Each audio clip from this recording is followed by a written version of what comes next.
بسم اللہ الرحمن الرحیم۔ حضرت ابو ہریرہ رضی اللہ عنہ سے روایت ہے، رسول اللہ صلی اللہ علیہ وسلم نے فرمایا، اللہ کے کچھ فرشتے ایسے ہیں جو راستوں میں پھرتے رہتے ہیں اور اللہ کی یاد کرنے والے کو تلاش کرتے رہتے ہیں۔ پھر جہاں وہ کچھ ایسے لوگوں کو پا لیتے ہیں جو اللہ کا ذکر کرتے ہیں تو ایک دوسرے کو آواز دیتے ہیں کہ آؤ ہمارا مطلب حاصل ہو گیا۔ پھر وہ پہلے آسمان تک اپنے پروں سے ان پر امنڈتے رہتے ہیں، پھر ختم پر اپنے رب کی طرف چلے جاتے ہیں۔ پھر ان کا رب ان سے پوچھتا ہے، حالانکہ وہ اپنے بندوں کے متعلق خوب جانتا ہے کہ میرے بندے کیا کہتے تھے۔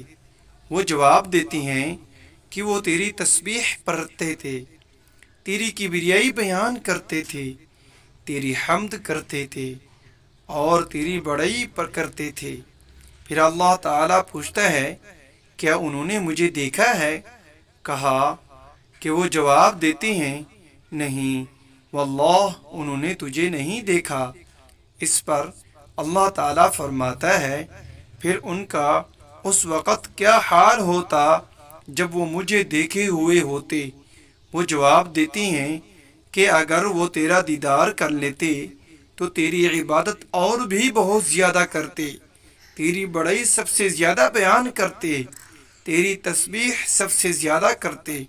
پھر اللہ تعالیٰ دریافت کرتا ہے، پھر وہ مجھ سے کیا مانگتے ہیں؟ فرشتے کہتے ہیں کہ وہ جنت مانگتے ہیں۔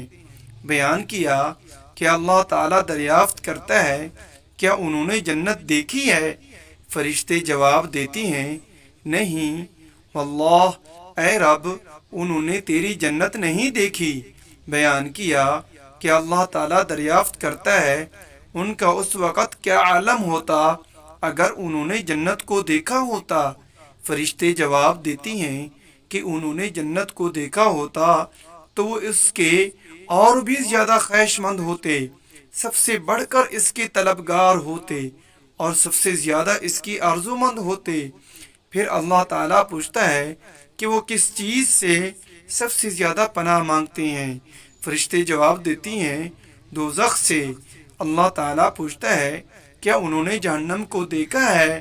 وہ جواب دیتے ہیں، نہیں واللہ انہوں نے جہنم کو دیکھا نہیں ہے۔ اللہ تعالیٰ فرماتا ہے، پھر اگر انہوں نے اسے دیکھا ہوتا تو ان کا کیا حال ہوتا؟ وہ جواب دیتی ہیں کہ اگر انہوں نے اسے دیکھا ہوتا تو اس سے بچنے میں وہ سب سے آگے ہوتے اور سب سے زیادہ اس سے خوف کھاتے۔ اس پر اللہ تعالیٰ فرماتا ہے کہ میں تمہیں گواہ بناتا ہوں کہ میں نے ان کی مغفرت کی۔ نبی اکرم صلی اللہ علیہ وسلم نے فرمایا کہ اس پر ان میں سے ایک فرشتے نے کہا کہ ان میں فلاں بھی تھا جو ذاکرین میں سے نہیں تھا بلکہ وہ کسی ضرورت سے آ گیا تھا۔ اللہ تعالیٰ فرماتا ہے کہ یہ ذاکرین وہ لوگ ہیں جن کی مجلس میں بیٹھنے والا بھی نامراد نہیں رہتا۔ اللہ تعالیٰ ہمیں زیادہ سے زیادہ اپنا ذکر کرنے کی توفیق عطا فرمائے، آمین ثم آمین یا رب العالمین۔ اگر یہ ہماری ویڈیو اچھی لگی اس کو لائک، چینل کو سبسکرائب، ساتھ دیے گئے بیل آئیکن کے بٹن کو ضرور کلک کریں۔